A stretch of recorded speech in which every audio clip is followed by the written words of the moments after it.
गोंदिया जिले के गोरेगांव तहसील के घोटी गांव में blue in guest house hotel को लेकर उठ रहे विवादों ने तूल पकड़ लिया है। होटल मालिक डॉक्टर भूपेश नंदेश्वर ने आज एक पत्रकार परिषद आयोजित कर पूरी बात सामने रखी। उन्होंने साफ किया कि उनका होटल पूरी तरह से वैध तरीके से संचालित हो रहा है। डॉक्टर भूपेश नंदेश्वर ने बताया कि व्यवसाय शुरू करते समय शासन और स्थानीय प्रशासन द्वारा निर्धारित सभी शर्तें पूरी की गईं।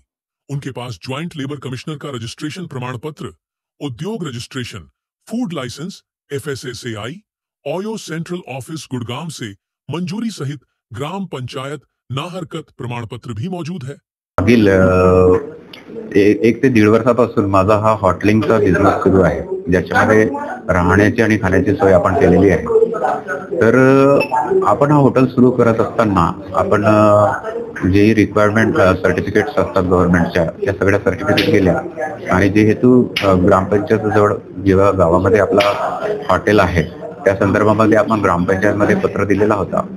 त्या पत्र दिल्याच्या नंतर मला सदर 10 महिन्यानंतर ग्रामपंचायतमधून NOC दिली जाते।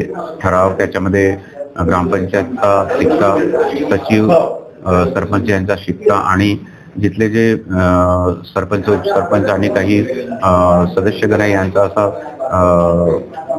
ठराव मला देण्यात आला आहे आणि त्याचबरोबर मला गावनामा 5 ची ही पावती देण्यात आलेली होती। हे सगळं झाल्यानंतर गावच्या काही लोकांनी आणि पत्रकार संघांनी मुद्दा उचलला की ती बनावटी आहे आणि ती बनावटी मला मिळालेली आहे असं त्यांनी उत्तरपत्राच्या माध्यमातून आपल्यावर एक आरोप लावलेला होता। त्या उत्तरपत्रांमध्ये मला कुणीही विचारलं नाही आणि माझे कॉन्सेंट, माझे मत त्याच्यामध्ये मांडण्यात आलेले होते। फक्त काही एकाच लोकांनी मला फोनवरती बोललेले होते, पण बाकीच्या काही लोकांनी मला कोणताही चर्चा न करता NOC साठी तुम्ही मी NOC सर हा व्यवसाय सुरू मागच्या मे महिन्यामध्ये 22 तारखेला आपण सुरू केला 2024 मध्ये आणि त्या 1 ते 2 महिन्यामध्ये मी सगळ्या रजिस्ट्रेशन ज्या रिक्वायर्ड डॉक्युमेंट्स होते यांची माहिती काढून आपण रजिस्ट्रेशन आणि त्याचं सर्टिफिकेट आपल्या हॉटेल संदर्भामध्ये तयार केलेले आहे आणि जुलै 25 तारखेला 2024 ला आपण हे पत्र दिलेले होते। ते पत्र दिल्यानंतर त्यांचं वाचन 2 महिन्यानंतर होतो आणि मला त्याच्यातून फोन येतो ग्रामपंचायतीत की आपला पत्राची वाचन झालेलं आहे आमच्या मासिक सभेमध्ये आणि आपण आपल्याला देऊ। तर या संदर्भामध्ये माझ्या सरपंचासोबत ग्रामविकास अधिकारी यांच्यासोबत चर्चा होते आणि त्या अशी चर्चा चालू असताना तब्बल 10 महिन्यानंतर मे महिन्यामध्ये 2025 मध्ये मला ही ग्राम सदस्यांनी 2 ग्राम सदस्यांनी ते माझ्या हॉटेलमध्ये आणून दिलेली होती। काय नाव आहे त्यांचे नन्नूलाल राहंडाले आणि एक बिसेन सदस्य होते, त्या साहेबांनी आणून दिलेली होती आणि मला त्याचबरोबर पावती सुद्धा 10,000ची आणून दिलेली होती। किती पैशांची मागणी? 10।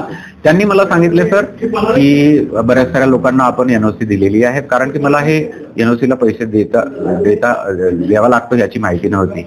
फक्त ग्रामसभेला एक देणगी द्यावी लागते याची मला माहिती होती।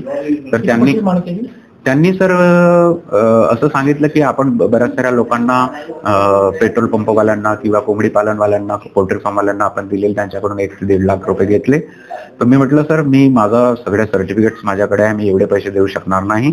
तर आमच्याच गावचे एक सदस्य गृहस्थ इथे गोरेगावला राहतात, त्यांनी कॉन्टॅक्ट करून तिथे मीटिंग घेतली आणि तिथे मला 50,000 रुपयाची डिमांड केली। तर ते ऑनलाईन सगळे ट्रान्झॅक्शन हे आपल्याकडे आहेत।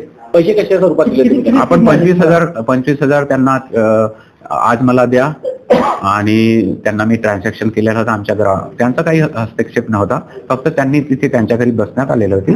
ते म्हणले की यांच्या जे राहणारे जे पटले जे आहेत आमच्या गावचे त्यांना त्यांच्या अकाउंटमध्ये द्या। त्यांनी मग दुसऱ्या त्यांना ज्यांचे जे लोक होते त्यांना ते ट्रान्सफर केले 25,000 आणि 7 ते 8 दिवसामध्ये तुम्हाला आपण NOC देऊ, त्याच्यानंतर उर्वरित पैसे आम्हाला द्या। पण ते त्यांनी मला 5 ते 7 दिवसात दिले नाही, तब्बल 10 महिन्यानंतर ते दिले आहे। नंदेश्वर ने गंभीर आरोप लगाया कि ग्राम पंचायत के कुछ सदस्य नाहरकत प्रमाण पत्र के लिए 50,000 रुपये रिश्वत मांग रहे थे। उन्होंने 50,000 रुपये दिए, परंतु केवल 10,000 रुपये की पावती दी गई। बाकी 40,000 रुपये ग्राम पंचायत के सदस्यों ने आपस में बांट लिए।